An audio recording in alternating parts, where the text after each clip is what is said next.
Hello Megan, thanks for being here. Can you tell us how cacao is supporting change in the world?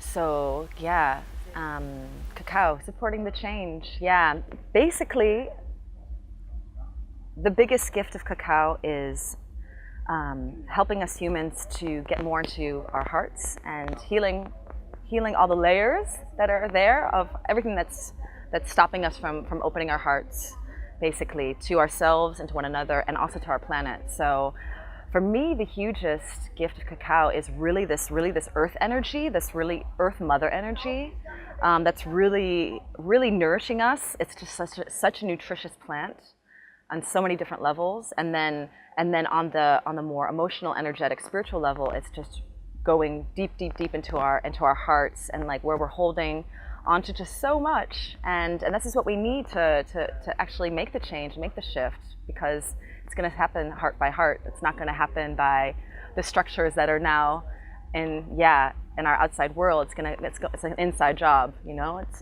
each of us going into our hearts and healing what's there, and making more connections with ourselves, with each other, and our planet. So this is how it happens. Yeah. So it's really helping us from the inside out. Yeah. To make this shift, make this change. What do you do to support change in our world? Well, yeah. For me, I feel like it's my lifelong challenge and mission to keep on following my heart and intuition, and because I feel like that's gonna take me to the most harmonious life I could live. And instead of using like my thoughts and like, oh, how I should be living because I'm 36 years old and I should have this and this and this and I shouldn't, you know, but really going to intuition and following my passion. So like I'm really passionate about music and dancing and gathering people together, about cacao, about energetic healings, about so many things. And for me, that's really one of my most beloved wishes, is to create more and more gatherings for people to come together, because that's where the magic happens, you know. Of course, it's really great to be in ourselves or just like, you know, intimate little gatherings, but it's really lovely to gather so many amazing people together. There's so much magic that happens, and then we really elevate each other. So that's the path I'm working on now, and that's where I want to go further in. Yeah. And what can each of us do individually for a shift in our world? Can you give an advice? I think that it's a total personal process, and we can't look outside for answers. We really have to first look at our own soul, our own heart, our own mind, and really get that straight and see where we're projecting our hate or our dislike or whatever, our frustration on the world, on the outside. We have to take responsibility for our own lives 100%. And then if we do that, then everything will unfold from there. And really like taking full responsibility for your life. Also the parts where it's really difficult, you know? Yeah, and being gentle with yourself with that. I think it's a path of gentleness with yourself and with each other. It's the best way. It's not going to happen through force and through being unkind. So through kindness.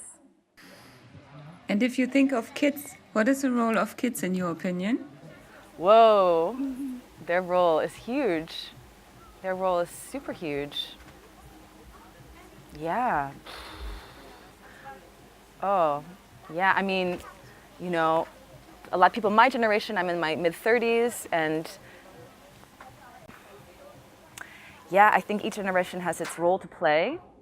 And the kids that are growing up now, I mean, I grew up in a time where technology was really minimal, and saw that come as I grew up, and that's kind of interesting, you know, growing up and having more and more technology come, and these kids are growing up where technology is like boom right from the beginning, you know, and really high tech stuff, and I think it'll be an interesting challenge we can also utilize so much of them already knowing, tapping into this technology, but it's going to be I think it's going to be an interesting challenge also with all the changes going on the planet. How can we make it so that technology and and yeah, our connection with the natural elements. How can we make that harmonious? And we're going to need to. So I think I'm really hoping that I really want to be a mother one day, and I really want to raise a child in a really conscious way to really be connected with the earth, because you can't protect your children from technology. That's,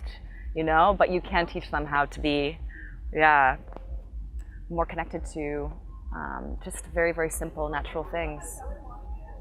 It'll be interesting, yeah. The kids are the future, they're the hope, yeah. Always are, but always will be. What else do you have in mind if you think of cacao? One thing I just want to share about cacao, also with this kindness and this gentle way, is so much of us are really hard on ourselves and each other, but if you're hard on each other, you're hard on yourselves. And I feel like cacao is really waking people up in this very gentle way and very natural way. And this very sweet way, like it's like chocolate, you know, chocolate comes from cacao. You know, we have this like lust for something really nutritious and sweet and mothering and nurturing, and that's what we need right now. We want to come, at least I do, and I think more and more people really want to come more into this you know, more of this nourishing, nurturing way of navigating life, like honoring our feelings, honoring our creativity, our intuition, open space, instead of it having to be so super organized all the time. And I think cacao is helping us with that flow so much. It's helping with my flow and showing me where I'm not flowing at all. And gentle, it's like gentle, gentle, gentle is the way. And I'm super, super happy that this plant came into my life. It's really changing my life in such an amazing way and really helping me to feel like, wow, I want to be part of this shift. And I have a place in that, yeah. When we look at the ritual side about cacao, can you tell when it's useful to start with cacao at which age? Apparently, apparently from the historical use, cacao was used for pregnant women to help them through pregnancy, actually. Yeah, and like they would have cacao beans at the very end to like give them like power and stuff. And like for little kids, you know, like they should just, if it's like pure cacao, they should have a little bit, but it's totally great. Yeah, I mean, I know parents that are giving their children little bits of ayahuasca. I mean, yeah, so having like cacao, I'm like, okay, yeah. I mean, yeah. I think, yeah, I mean, whatever it is you give your children, I think you should tune in if that's something that's, you can share that with them, but it has such positive, amazing effects, so yeah. Yeah, but I think it was so beautiful, was it, with the Noah, who was, I love when, it's so great when children are there, so great. Absolutely, and having children be around like ceremonies, getting used to that, and like being in ritual spaces, it's really great. Yeah, that becomes a part, that somehow becomes a part of them, you know? Since when do cacao ceremonies exist in our world? It's like 2000 before BC, I think, are the earliest. Yeah, and like the Mayans and the Aztecs, and I'm not very good with history, but I know that. I know it's like 2000 before BC. There's a really long tradition, and Mesoamerica, so Mexico and Central America, really long, yeah. What happens to your spirit when you are doing a cacao ritual? What are you giving in, and what do you get back?